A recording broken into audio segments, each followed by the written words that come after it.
I didn't think to look up. I did not in a million years think that he fell from the balcony. A terrifying wake-up call for a tenant living in this apartment building after a toddler fell from a third-floor balcony. Just in my living room, I heard a baby crying. So I came around my back here and I came here, and this is where the little boy was, and he was just kind of doing the funky chicken, you know, screaming, whimpering. I'm like looking around, I'm like, oh my goodness, like where did this little boy come from? He looked at me, like his pupils were dilating fine, you know, he was responding to me. So I picked him up and I carried him into my spare bedroom and I laid him down, and he was like crying and screaming. I'm like, don't worry, mommy's coming, don't be scared. And I was just holding his little hands and just checking him over. I felt the huge goose egg in the back of his head. And I still just stayed with him.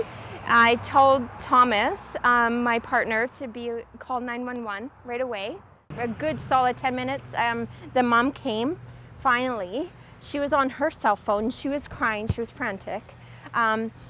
She came in and she was consoling baby, and she just passed me her cell phone. I didn't know who it was, but I got on the phone and it was ambulance. Police say the child sustained serious injuries from the fall. He was rushed to local hospital by BC Emergency Health Services for a medical assessment and treatment, and police have since been told that medical professionals determined that it would be necessary for the child to be airlifted to Vancouver for additional care. He has a fractured skull, is what I heard, and that he has, I'm not sure, a punctured spleen, but he's very lucky to have survived this fall.